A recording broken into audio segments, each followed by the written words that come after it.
welcome everyone to this, I think it's our first event of the year, a roundtable event for early career Agilists. My name's Martin, and I'm actually the early career Agilist for this event, for the Agile Methods Specialist group, and I'll be facilitating the event later. So we're going to ask you to keep cameras and microphones off while we're discussing the questions. And then at the end, we've got a quickfire question and answer session planned where we'll ask you to pop your cameras and microphones on again, and we can sort of get a bit more sort of feeling for who's here and get some of your questions direct. So that's me. That's the event. I'll introduce the panel tonight, starting with Sahir. If you'd like to introduce yourself, please, Sahir. I am Suhair Galab. I'm a member of the Agile Methods Specialist group, plus some other groups as well. And I enjoy being at BCS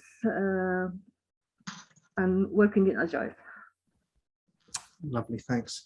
And next, Craig, if you could introduce yourself to everyone, please, Craig. Hi, so I'm Craig Coburn. I'm based in Edinburgh, Scotland, and I work as an Agile coach, freelance. Been on the committee for a number of years, and thanks to everybody for joining tonight. Ahmad, would you like to say a few words, please? Yeah, thanks, Martin. Yeah, my name's Ahmad. I'm the secretary of the Agile BCS Methods group, and I also work for a consultancy called Actinio, where we specialize in Agile coaching and training as well. I'm also one of the organizers for the Lean Agile London conference, and also run a meetup group as well called Lean Agile Global for a good number of years now. That's me in a nutshell. Thanks. And Seth, I think you've got a few words to say as well. Yeah, over to you. Thank you. Hi everyone, welcome. Delighted you've joined us. Yeah, really pleased to be doing this session. I'm Sathpal Singh, everybody calls me Sath, and I'm the chair of the BCS Agile Methods Specialist group. I'm with the BCS. Like many in our committee, we've kind of all been in the Agile circuit for some years now. I've been in the industry for over 20 years. My background's in technology. I started as a software engineer, but Agile's always played a part in that. I was lucky enough to have some early brushings with XP, and you might have some questions on such things later over the course of the session. Just to give you a little bit of insight before we get into the panel discussion. This year, we as a committee are very keen to really lean in heavily to support those who are early on in their Agile journey. It's a conscious choice from ourselves as a group, as a specialist group, and the committee, we're all very committed to that. So you'll see over the course of this year, we're going to put on a number of events which align with that strategy that we have, this being one of them. So there will be others. We're also very pleased and excited to let you know that we're going to be hosting an in-person conference in London in September. So the team will share the details of that in the chat. So the whole idea there again is, we want to support those who are early on in their Agile career and journey, and also help them start to break into the public speaking conference circuit. So a number of us on this committee have been kind of, conference speakers for some years and do this quite regularly, but we'd love to see some fresh voices, some, fresh faces. So what we're going to be doing is putting on a conference. It will be in London in person, and it's really about giving the opportunity for those who are earlier on in their journey to share their stories, start talking about the things that they've learned. And there's a number of themes we've created for you all. And if you think that's something you'd love to be involved in, and you've got an idea or perhaps a talk, it's a great opportunity to start to explore that and get some, conference speaking experience. We'd love to see your proposal. And then once we get the proposals in, the team and I will kind of work through them, and then we will create a program out of, the ones that we think, the kind of things we want to see in the conference, and then you'll get more details. So we'll start to publicize more information as the weeks go on. But yeah, we're very excited to be doing that, and also looking forward to taking on your questions this evening and doing our best to provide you with as much steer and advice that we can based on our collective experiences. So with that, Martin, I'm going to hand back to you. Thanks very much, Seth. And I've been looking at the questions, and there's been There's definitely been some activity. So we've got a three-way tie for the most popular question at the moment. And I think this one's appropriate to start with. What is the best way to begin learning about Agile as a complete beginner? So any thoughts from the panel? Anybody want to kick off?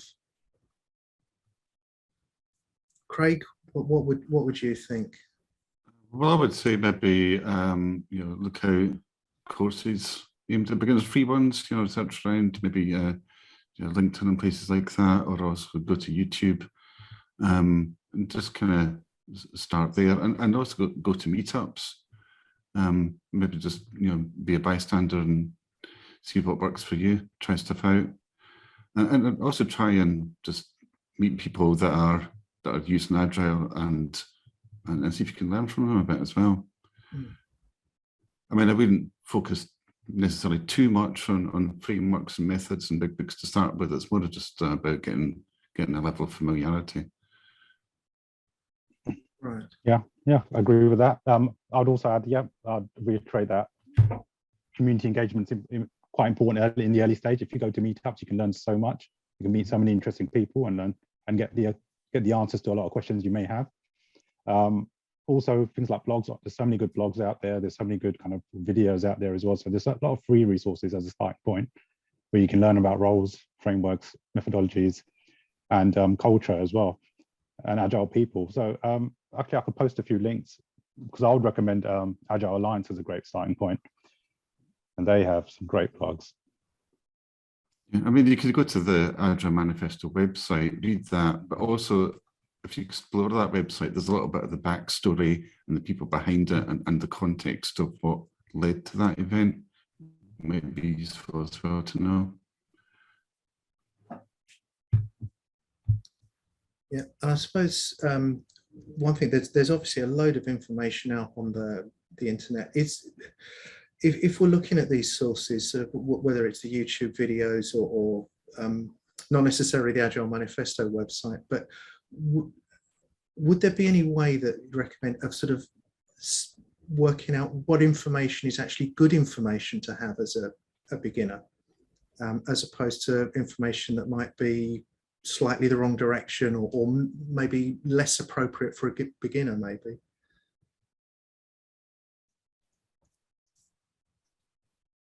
So did you have yeah, no, that's an important question, because as Ahmad said, there's so much resources out there. I mean, the internet's just full of content around Agile, and not all of it is sadly good content. Some of it's quite opinionated, and there's a ton of stuff. So as well as the books, there's countless books being written on this. So there's a lot of blogs, there's a lot of YouTube videos. I think if you want to get authoritative sources, I mean, obviously, ourselves at the BCS, we were happy to help with that. I think, we're going to be producing more content. Over the years, I've learned a lot through the certification bodies. So it's not necessarily just about, doing their certifications, getting the badges, and I'm sure, we're going to explore that and share our experiences with you around that. But they do have a lot of very, very good blogs and content that they share, which is content that is authoritative content, it's reliable content, it's current content, it's up-to-date content, it's content you can trust. So somebody mentioned Agile Alliance earlier. I'm quite aligned to Scrum.org, for example. I know that's specific to Scrum, but they do produce and publish a lot of really, really good blog content, which is generally applicable to Agile practitioners, irrespective of what methods and frameworks you use. So that's something I'd suggest. And Craig's just put it in the chat. So Mountain Goat, yes. So that's like Mike Cohen's sort of organisation. So they do a lot of great content. So yeah, I think we can definitely compile a bunch of stuff. I think we started to and share it with the membership. Yeah. And with the in-person events, like I know there's quite a lot of Agile conferences. Would any of those be better or less appropriate for beginners to go to, or?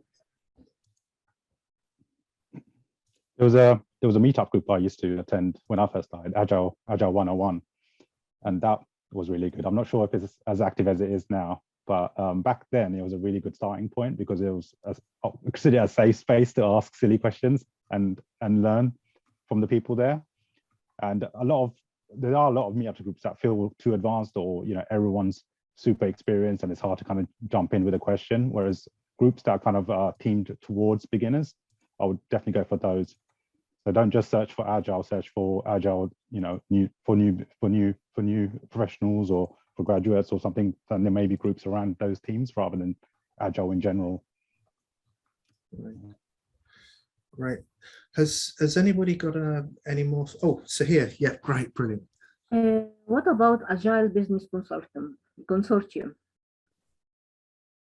Yeah, they're a good resource as well. Another kind of organization similar to Agile Alliance, and yeah, they're also a good place to go for information as well. I'll just find the link and pop that in the chat. There's somebody.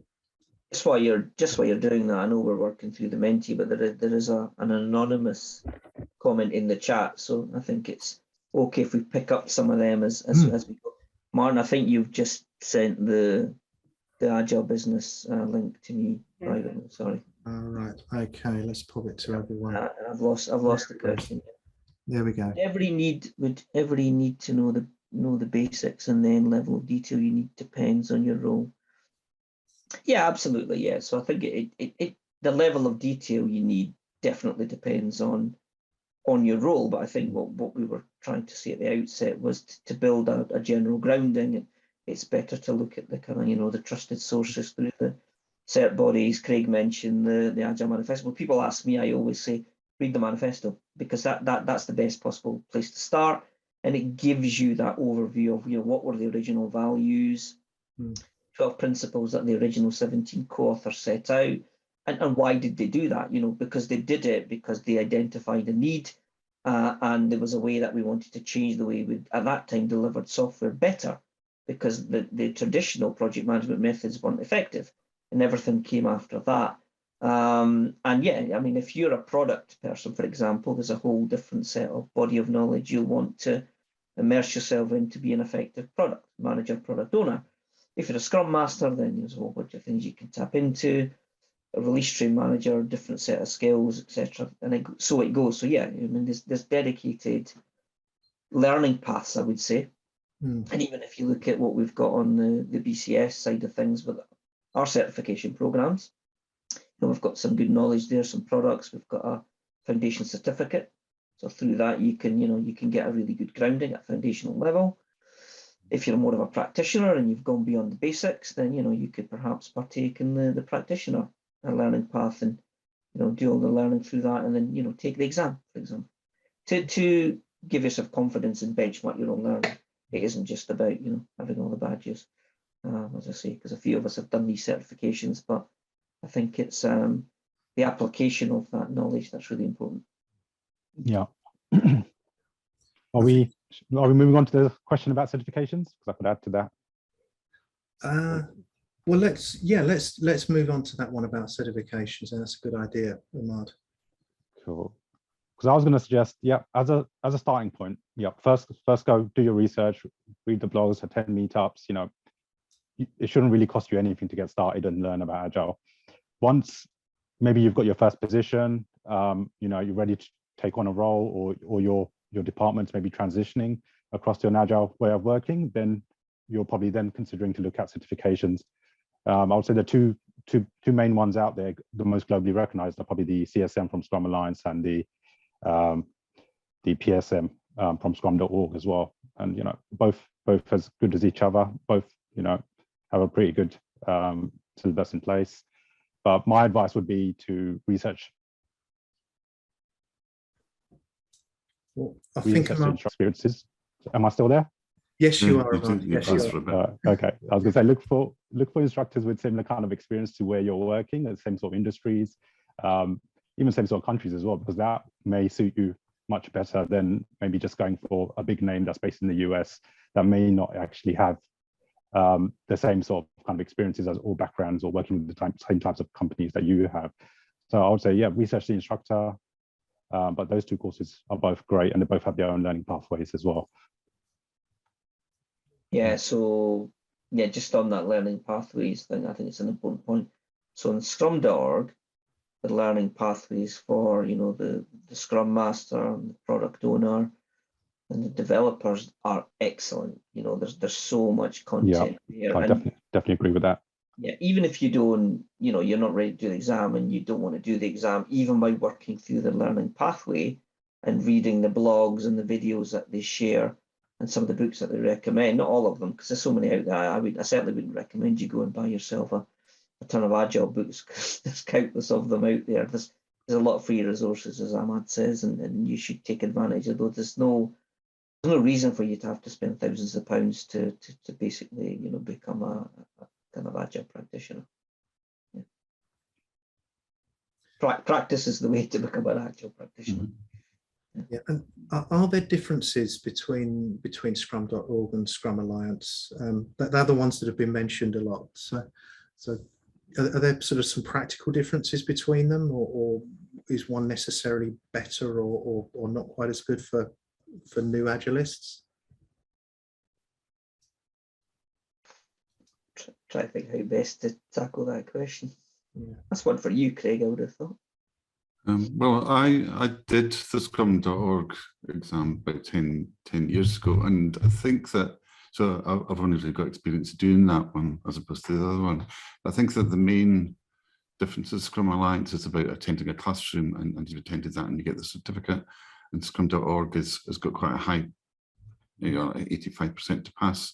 So they're just basing on more proof of knowledge, in which you can go to a class, and it's very helpful to go to a class, especially if you're new, but you don't necessarily have to. And of course, there's free tests on Scrum.org. You can check your knowledge there.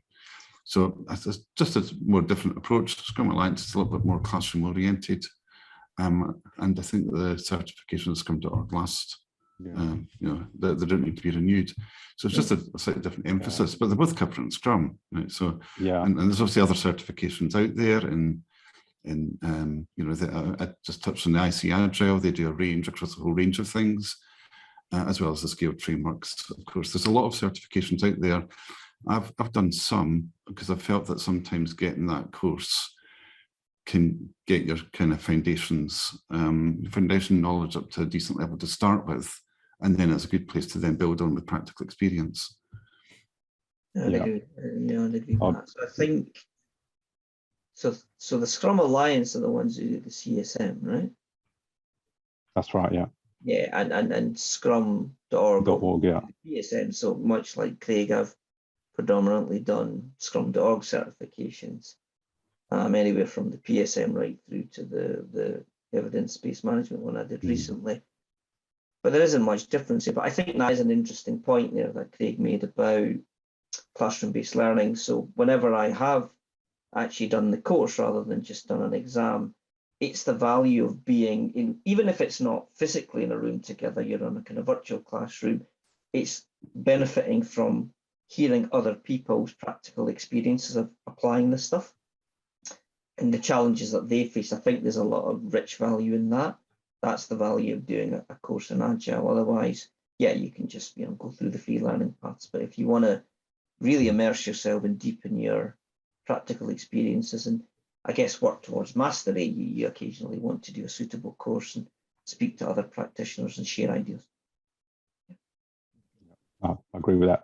I actually asked myself the question before we had this session about if, you know, if this question comes up, you know, what would you pick, CSM or PSM? And then I thought about it and I thought, okay, it would probably will be PSM now, purely because the CSM expires in 2 years and you've got to renew it.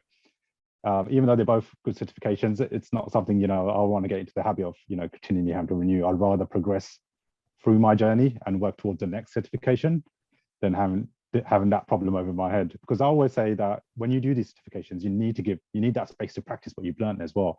And when you do this initial one, CSM, PSM, that initial gap between that certification and your next one is usually longer. It's usually about, I would say, 12 months to 2 years. that's the level of kind of experience you need after you do your CSM or PSM before you can then move on to PSM2 or professional Scrum Master or something along those lines. Yeah. Cool. Okay. All right. What's next, Martin?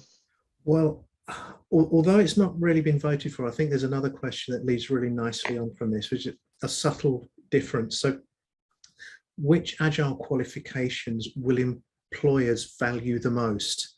And I think as we've been discussing the different options, it will be worth just addressing that now. I mean, is there actually a qualification that employers tend to value over another one? Would it make a difference for somebody trying to get their first or second position in Agile?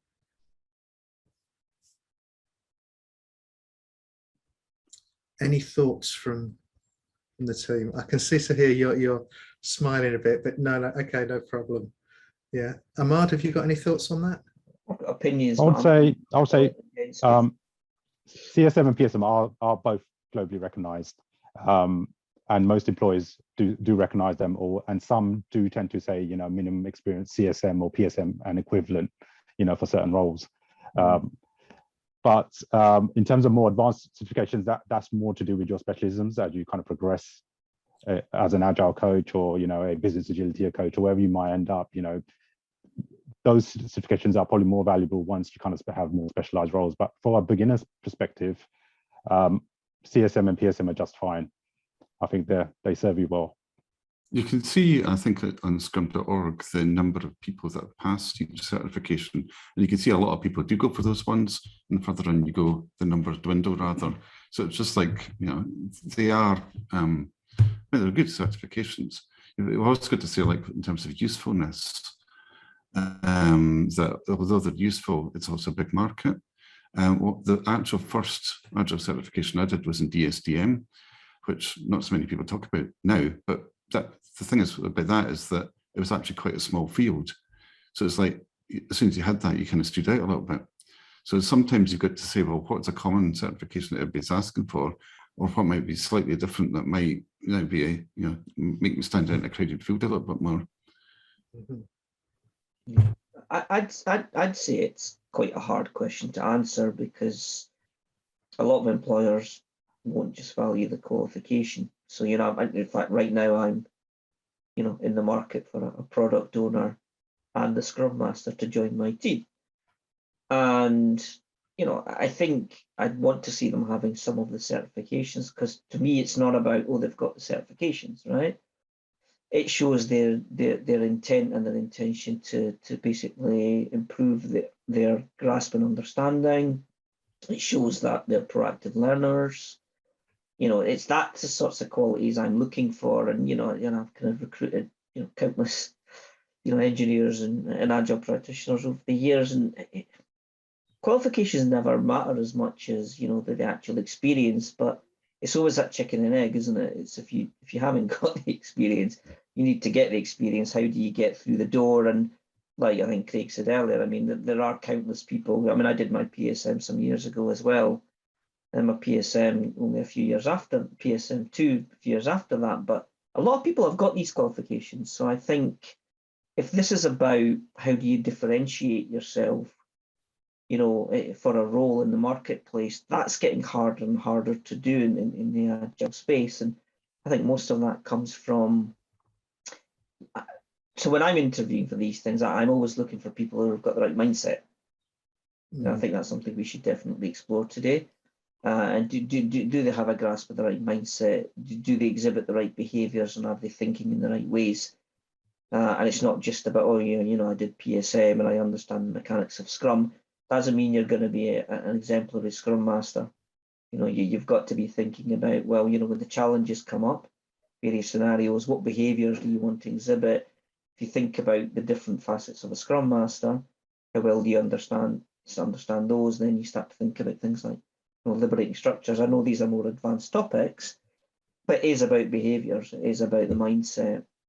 The certifications are just a benchmark of knowledge, as I think Craig said earlier. Wonderful.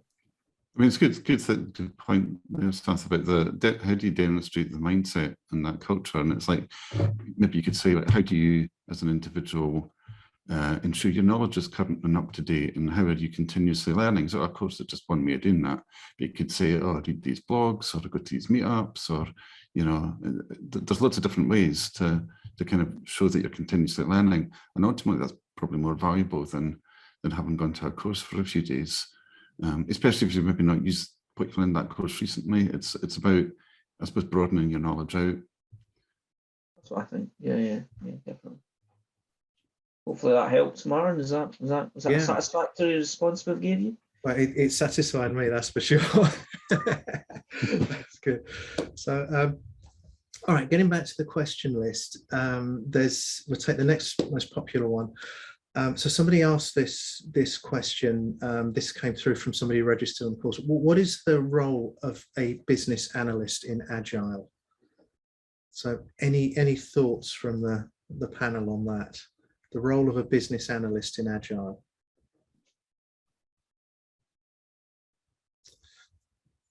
Seth, are you able to? Yeah, everybody froze there. I don't know if there's a problem with Zoom, mate.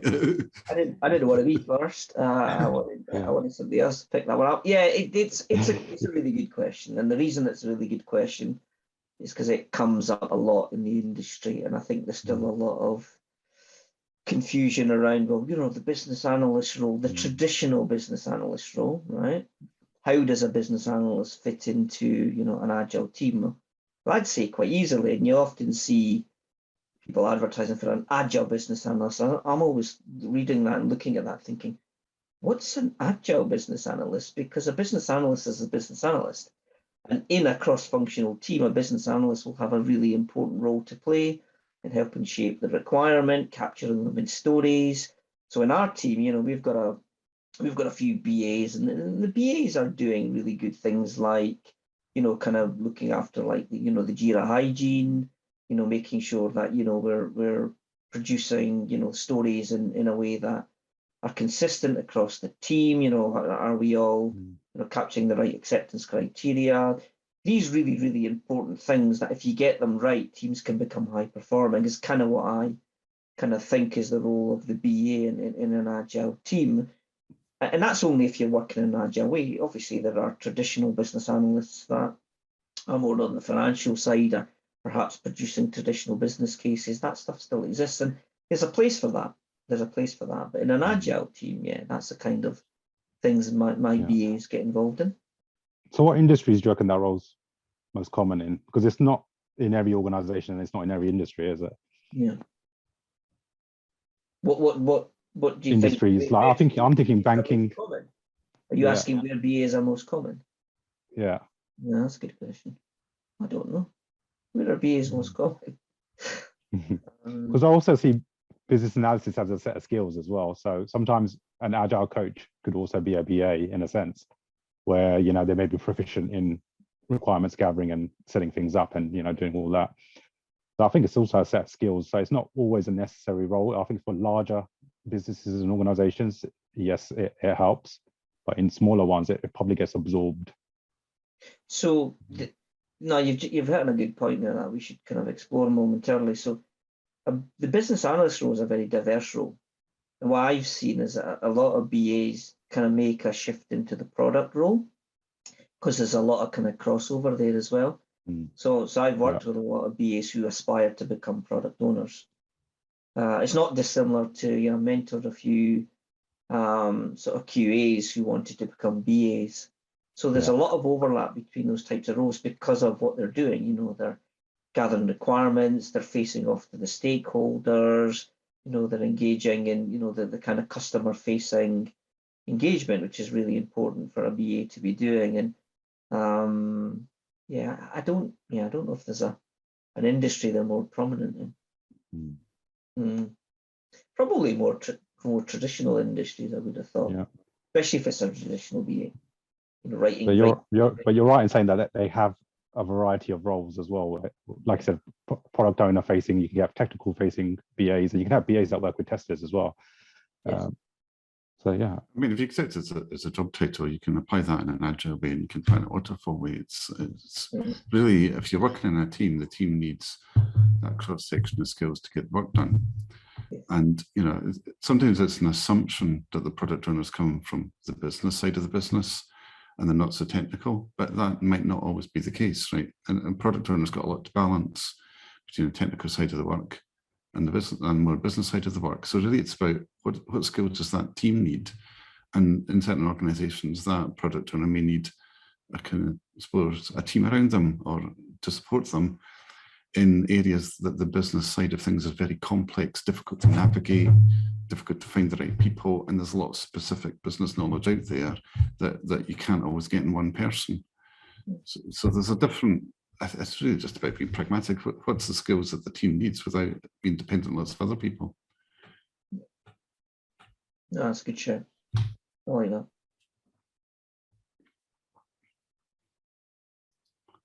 You're on mute, Martin. Thanks. Yeah, anything else that people want to add to that, or shall we move on to the next question? I think we can move on. I think when we come back to the Q&A, I think we'll open it up to our audience, and if they want us to elaborate on any of the things we've said, we can do that. Lovely. So the next question then that I've got is which valuable agile practice is most often forgotten by beginners? And I suppose with forgotten, we might also say least appreciated or yeah, not remembered to be practiced.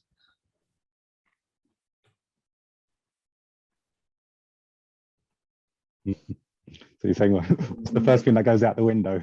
What's that? Yeah. When the shit hits the fan. Yeah. I didn't hear what you said, Ahmad. What was that? I said, so he's basically saying, what's the first thing that goes out the window when the shit hits the fan? Yes. Yeah. Communication, I reckon, is probably the single most important. You know, learning to communicate effectively. I think so, because a lot of the organizations we come across, you know, a lot of the problems can be fixed just by communicating effectively, whether it's interdepartmental or within teams or across teams. You know, there's always room for improvement there, and you know, good communication skills are half the job in my mind as well. That's a good opener, I'd say. Yeah. I mean, say as well, look at the Agile Manifesto, it's individuals and interactions, right? So communication, whatever, it's actually about people and how people collaborate and interact with one another effectively. But often, I suppose people new to Agile might get sidetracked by use this framework or use that framework and get bogged down in process and tools, which are there, but they're not as important as just collaborative working and getting on with people. Yeah, I'd agree with that. You took the words right out of my mouth. The other thing I see coming up quite a lot, and I think it is common, but I don't think it's a beginner's issue. It's just an issue. Is I see teams often forget to do value-driven work. You know, they're doing things, but they're not driven by truly providing value in the right way, right? So they're not looking at their backlogs and what is genuinely the most important thing for the people we're trying to deliver for. You know, there's always other agendas and things that come into play, and people end up delivering the wrong things, right? And I think that is a bit of a 101 issue, you know, when you're talking about, you know, agile ways of working and what Agile is ultimately trying to advocate. So I think it kind of goes a little bit hand in hand with the, you know, make sure you communicate effectively. Don't let communication break down between, you know, your stakeholders, your customers, your team. But also, you know, make sure you're focused on value. Release value as quickly and early as you can. Yeah, and if I can just add, there's something there that I find, especially when dealing with maybe clients or you know, business units where Agile isn't really understood, there can be a lot of pressure to leave the retrospective or the feedback out, and it's generally pressure from other people to leave it out because there's maybe the leave it out or either cut it short so it's like half an hour and feel that's enough, right? Yeah, it seems that and as I would still class myself as a beginner in Agile, sort of actually having the skills to communicate why that is important to convince people would actually be very beneficial.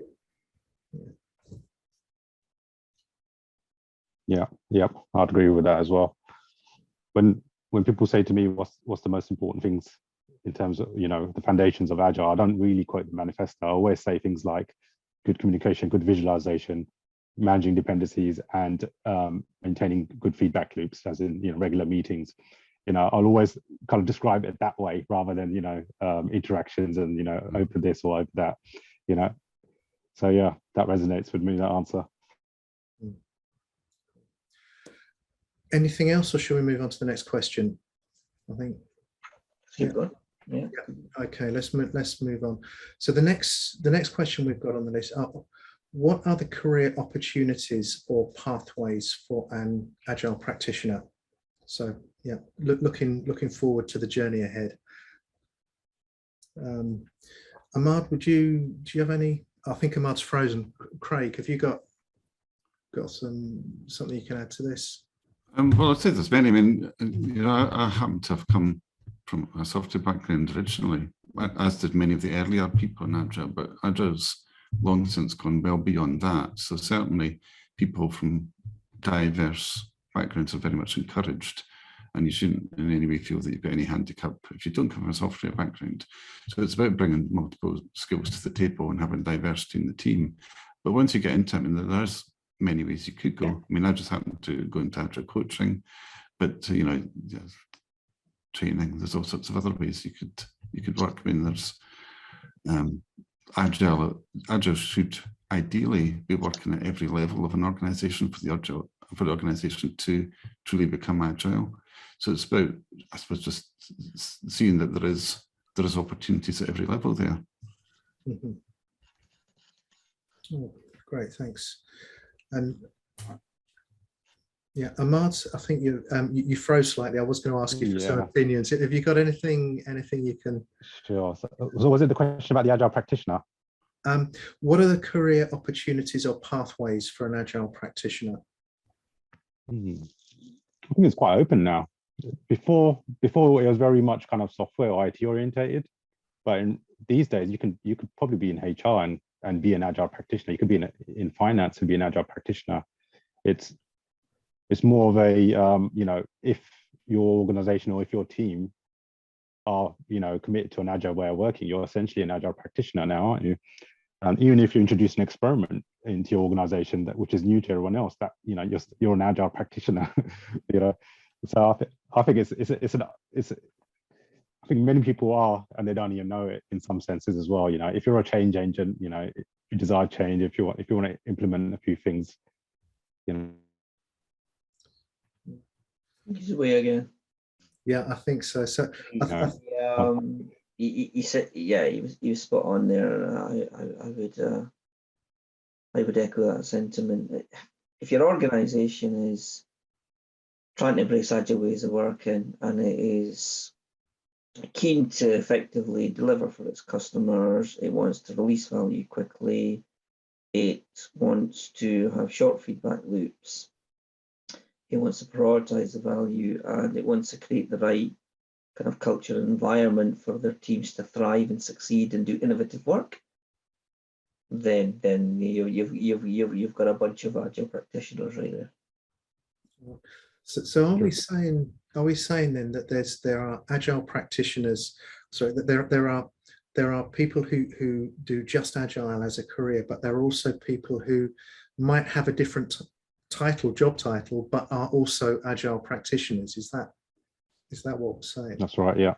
Yeah. I mean, they can go with the job title, especially in a more hierarchical organization. You can look to the hierarchy and say, well, some people work with teams, some people work with team of teams.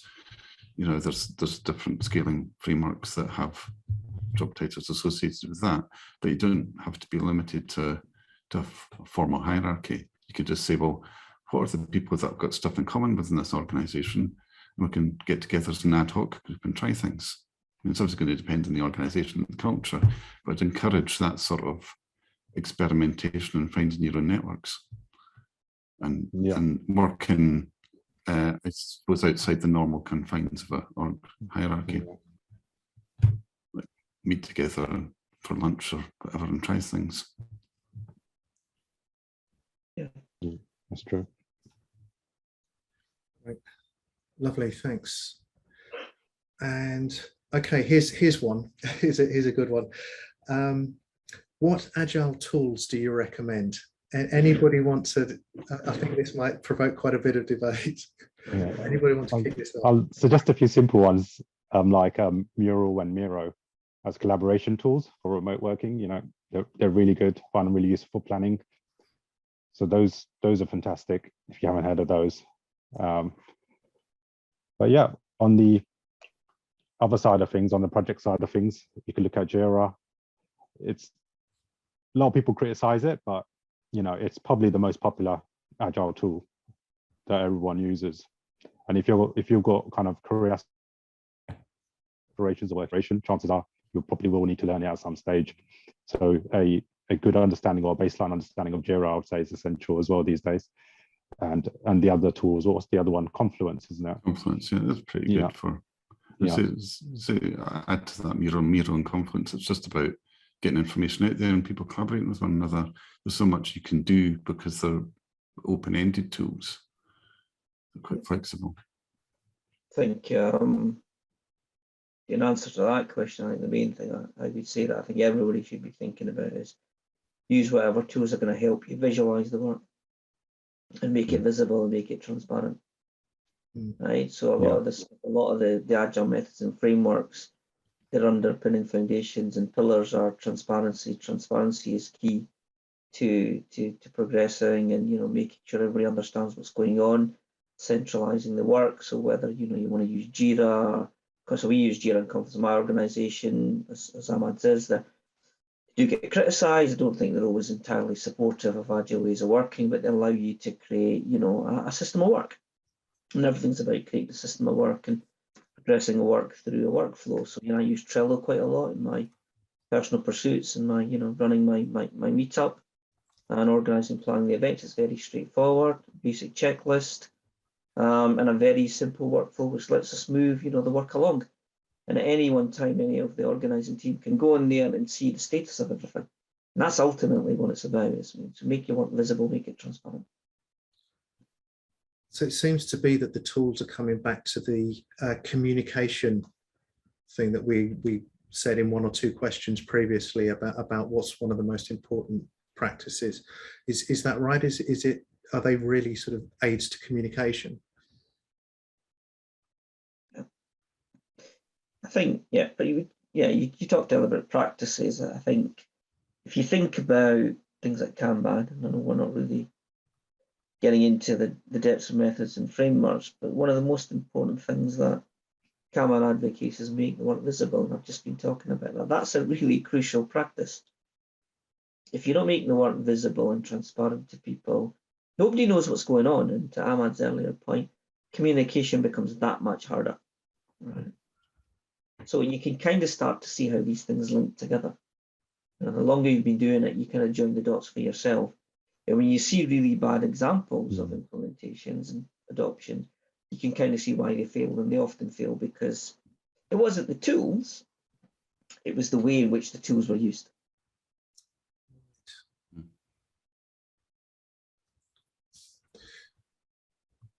Lovely. Okay, so I think this is a There's a comment going on in the chat there if you want to take a look at that as well.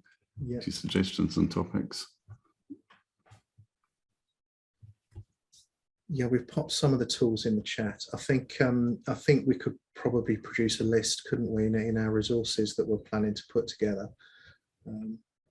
But we've got somebody's actually asked a question while we've been discussing things. So what is the difference between Prince2 and Agile? Anybody fancy kicking this one off?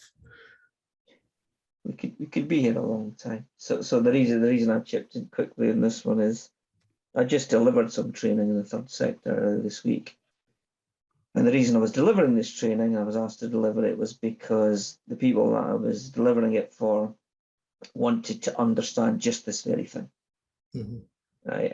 And a thing to remember is we're simply talking about the difference between traditional waterfall project management techniques, you know, versus working in an agile way. And the short answer to these things is, if you know everything up front and very little is going to change, and your environment is simple, you don't need agile.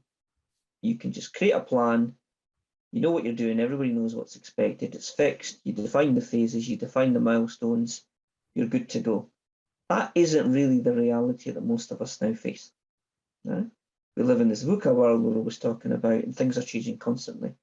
So the most important thing for teams and organizations is to be able to respond quickly and effectively to change. Using traditional Prince2 type methodologies and frameworks, you can't easily do that.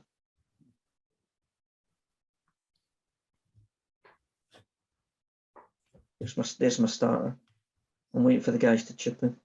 Yeah, I don't actually have that much experience with Prince2, because when I started doing what I'm doing, you know, I started with DSM straight up. And at the end of that course, I looked up the instructor. I said, what do you mean organizations don't work this way? You know, so for me, there was no alternative to the agile way of working. You know, I didn't experience that alternative. But from what I've heard, yeah, based on modern ways of working, how software is delivered, you know, a simple example would be, you know, launching a computer game on a yearly basis. You know, you just cannot do that in a waterfall way. You need those feedback loops, you need those iterations. And it's essential now, you know, the agile way of working, especially in technology. I'm a lapsed certified Prince2 practitioner. So there you go.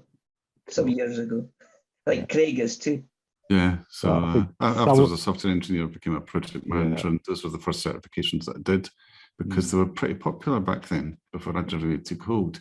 But you don't see so many people asking for them now because they've become less relevant now. Of course, I did my certifications years ago. They've probably had to adapt like everything else and become a bit more agile.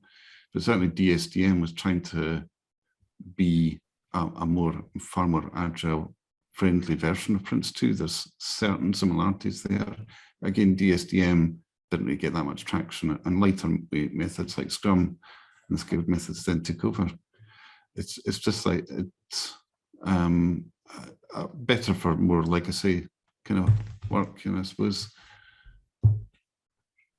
So yeah, it's embodied a different sort of mindset, and it was quite, Prince2 itself, the method was quite documentation heavy, and so were the supporting documents for it. And I just think that the kind of prevailing thinking has moved on to things that are more relevant for the modern world. Yeah.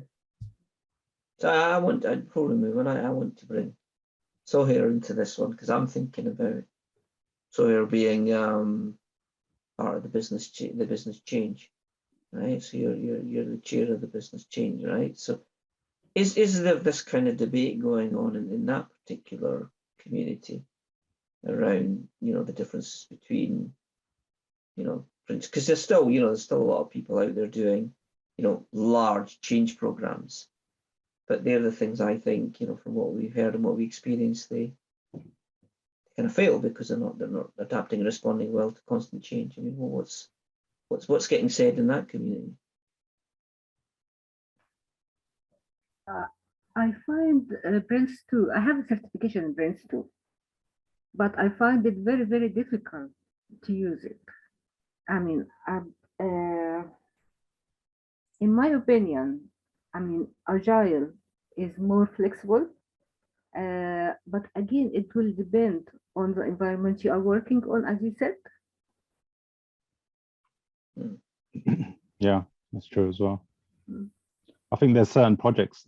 So rather than saying that it's a complete change and Agile is the new Prince2, there are certain projects that will be more suitable for that environment. I'm trying to think of one.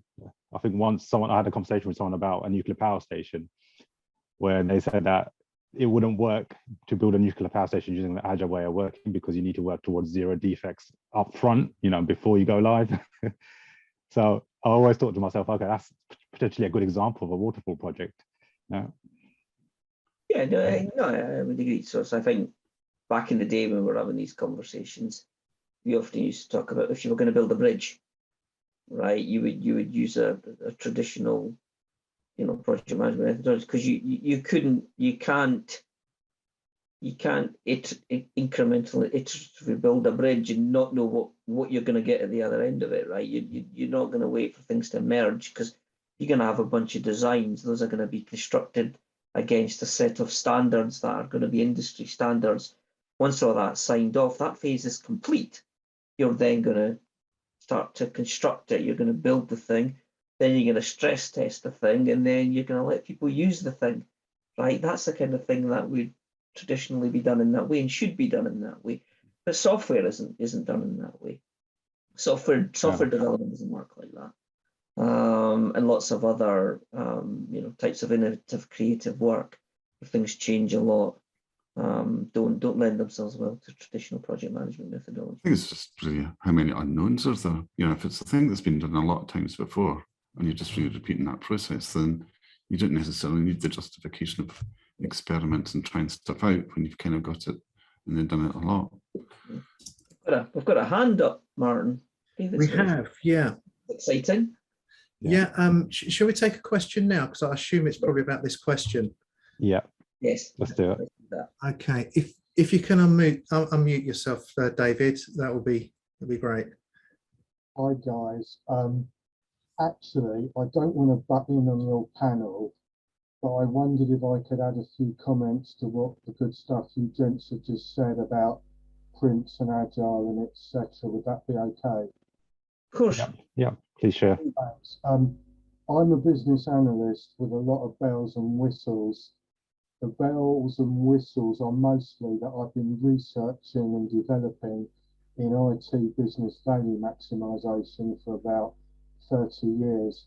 Yes, I know I look quite young in my photo, but I'm actually in my 60s. Going on to what you were saying about the difference between Prince and Agile, that's a very interesting question.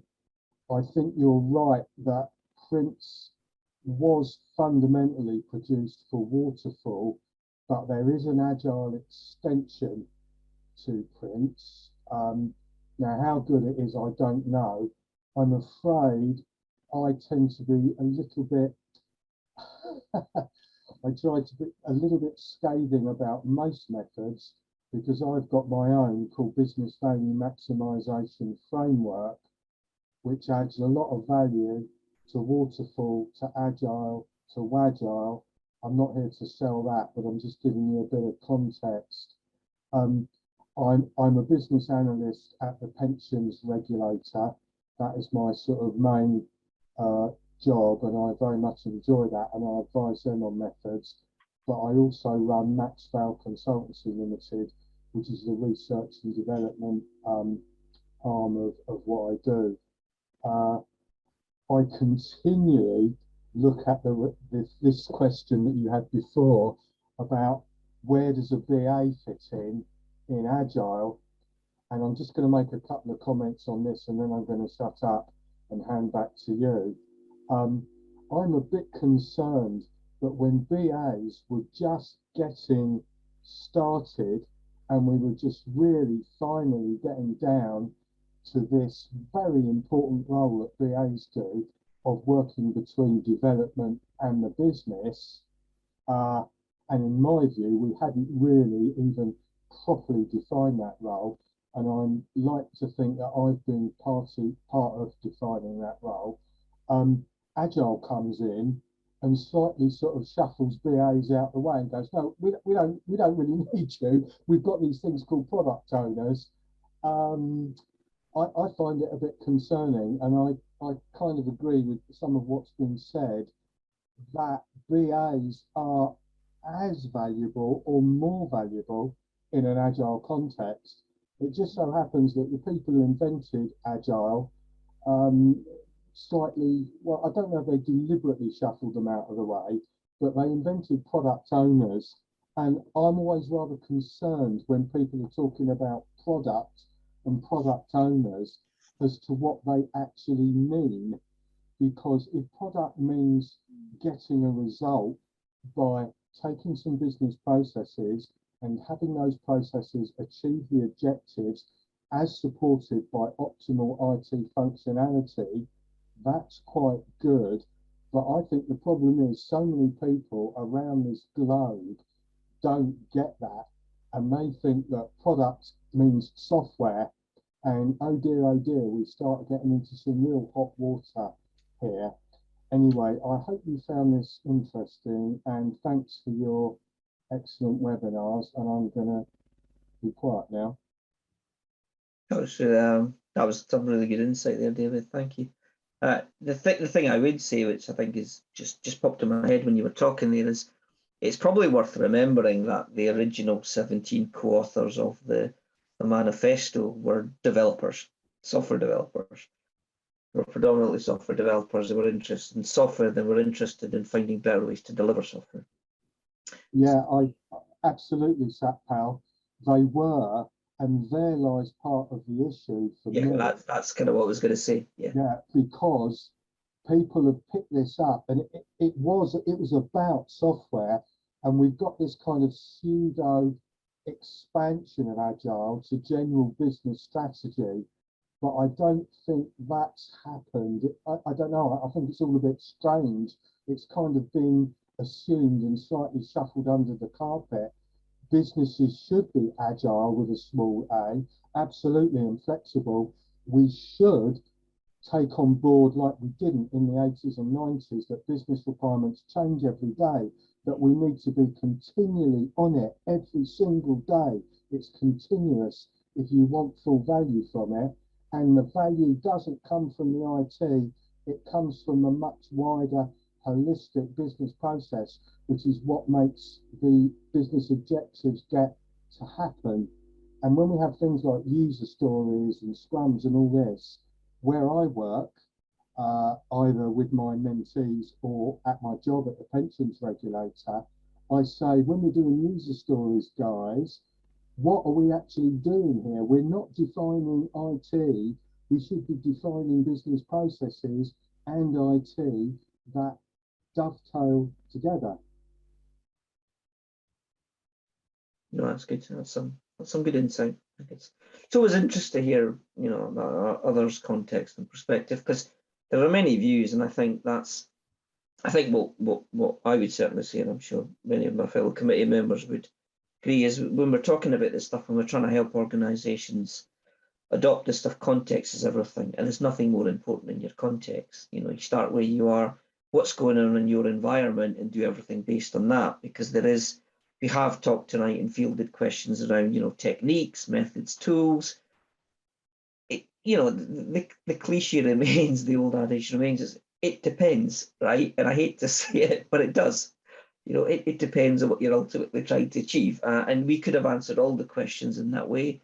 We've deliberately chosen not to, because we wanted to have an exploratory conversation and do our best to give you guys all some insights on our collective experience in doing this stuff. But no, we appreciate that. Yeah. Context is everything. John Smart in Business Values, Sooner, Safer, Happier, says about, in the first 120 pages, he says it 30 times, one size does not fit all. And you're right, you know, that is something that people really need to understand. You need to understand the dynamics, not have a paint by numbers colouring book, you know. But sorry, I've said too much. I'll shut up. It's all good stuff. It's all good stuff. Thank you. Yeah, it actually leads really, really nicely into our last sort of debate question before we move on to the Q&A. And the last sort of topic we've got to throw opinions about on is, should I specialize in a particular agile methodology? So any thoughts on no. You can specialize in an agile role. I think again. Yeah. I think it's useful to just know about different ones so you can compare and contrast, because like the previous topic was about, it's about context, right? So you need to know the differences to know what ones are better in the context that you find yourself in. You know, and agile methods don't necessarily make you agile, because in a way they're just tools. It's much more about people and collaboration and using the right tool for the job. And more general things like psychological safety and all these things help to support better agility rather than just necessarily picking a framework. I agree with that. Some people, there can be reasons for you to, you know, specialize. When I read the question, I'm thinking, okay, if you're a Scrum practitioner and you're genuinely able to make Scrum work well for you and deliver value and, you know, deliver, you know, world-class products and put smiles on your customers' faces, then over time you might just want to specialize in that and deepen your understanding and, you know, and really get into the depths of the kind of framework, right? Which is fine. You know, I've done some of these things in the past, and if you'd study something like, so, you know, when I did the Scrum at Scale framework, and we were looking at some of the actual, you know, really prominent Scrum patterns, there'll be a lot of Scrum practitioners, like a lot of Agile practitioners, notably Scrum Masters, etc., who won't know these and won't be using them because they've not been going to that depth. So to me, you say specialism, that's what I think. But what Craig said, I agree with that. I mean, I often encourage teams and organizations to basically start where they are and pick and mix, right? So choose the tools that, and it would be a combination of tools. So even that old age thing where, you know, you've got the Scrum over here and Kanban over here. And traditionally back in the day, Scrum used to, you know, sling mud at Kanban, and Kanban used to sling mud. That's all a nonsense, because the two are very complementary and they support one another. And that's exactly what I was teaching earlier this week. You know, so these frameworks and methods, you overlay one with another and take the best of all of them and use them to actually achieve what you're trying to do. But don't focus on the tools. You're probably going to do amazing stuff. And as well, you know, we've talked about things like Scrum and Kanban. I mean, these are really what you call delivery type methods and practices, and Agile is bigger than that. So of course they're really important, but things like facilitation techniques, mentoring techniques, liberating structures, coaching, all that stuff can really add to your breadth and depth of knowledge beyond just, here's how you deliver a product. Yeah. Is that Ahmad back? Yeah, I'm back. Can you hear me? Yeah. Yeah, I started speaking earlier and I just disappeared. So yeah, I was gonna suggest, oh, gotta reread the question now. Oh yeah, methodology.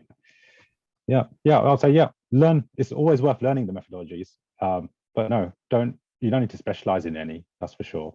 If you're a consultant, a contractor, then it may benefit your career to kind of get a few certifications just to kind of open up your options in terms of getting more work.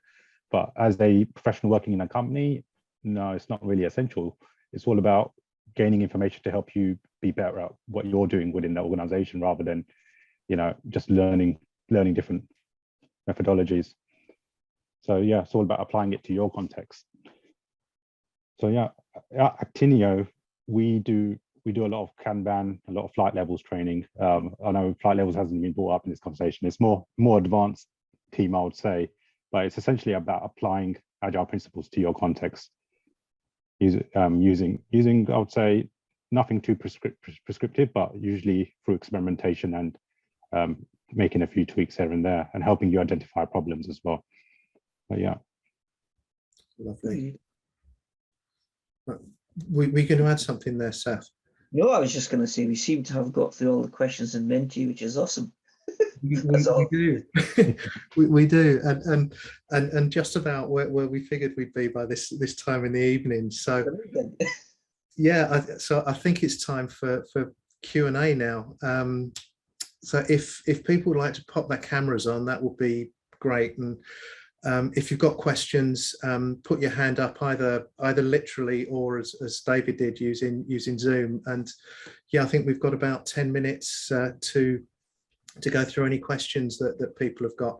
Something you may have heard from the discussion earlier this evening, or something new that you want to ask that you haven't had a chance yet.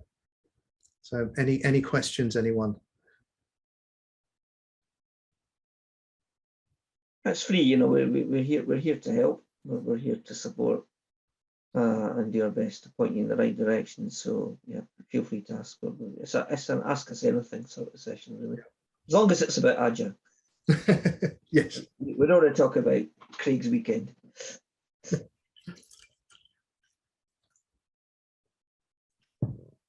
I mean, are you? I mean, for example, are you perhaps facing some challenges within your own organisations adopting it?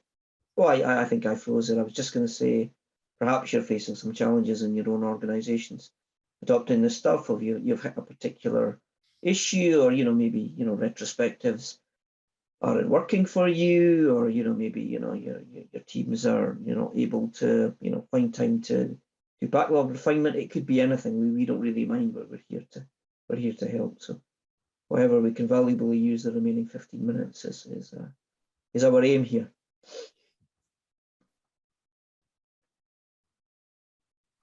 Yeah, I think we've got through all the questions, didn't we? Yeah. I think we might be off the hook. Yeah, yeah. We did.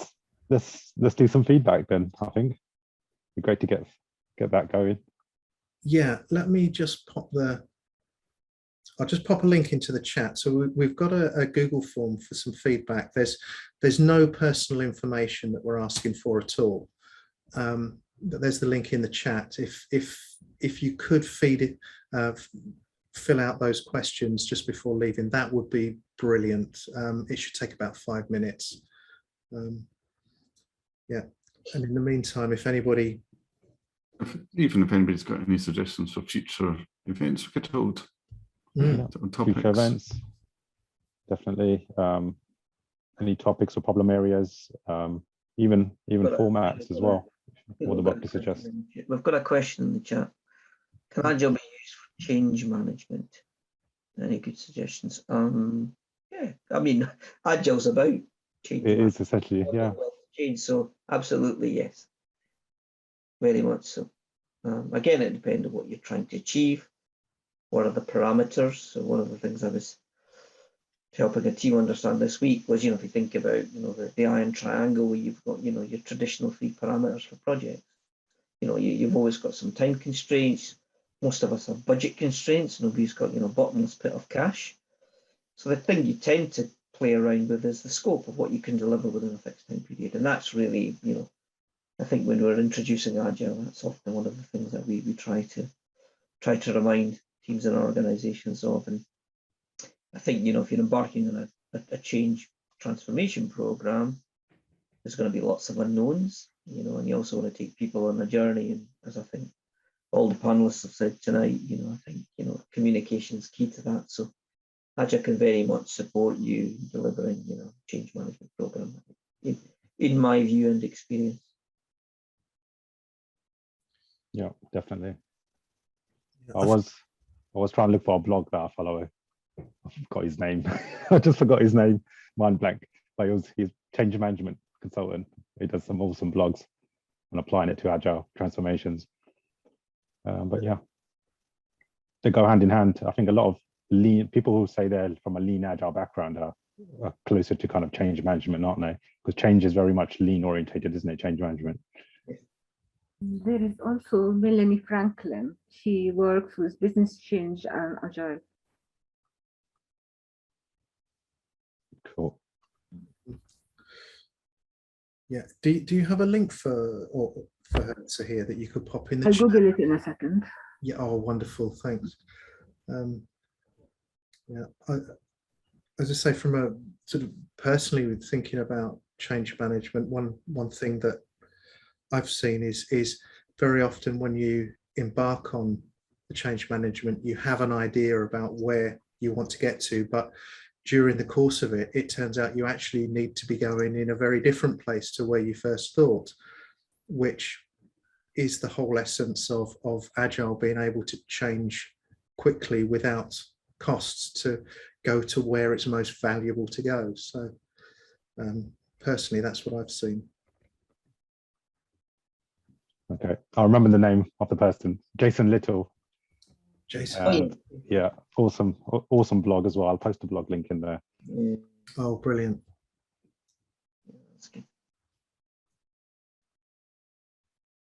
Yeah, we had him as a speaker for Lean Agile Global last year. Actually, Okay, let me see if I can find the video for that. Give me a sec. And there is lots of videos for her on BCS website on YouTube as well. Cool. Mm.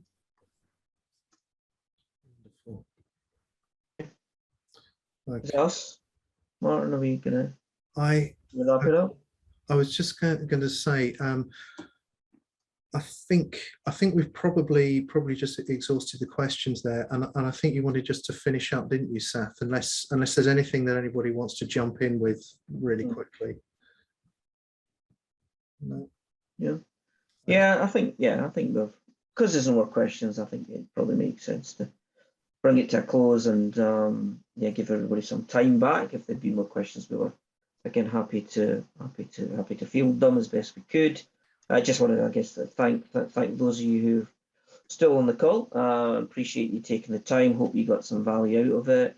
Hope it was useful to you. You know, we're hoping to run more of these events. You know, a bunch of different topics. Sometimes they'll be more specific. Sometimes we'll have speakers. Sometimes we'll, you know, be speakers ourselves if it's a topic we were keen to share with the membership community.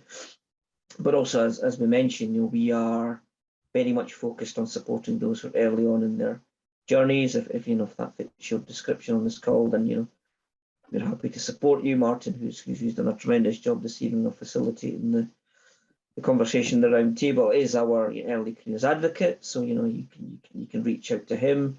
If you find our page on the website, you see our information, our details.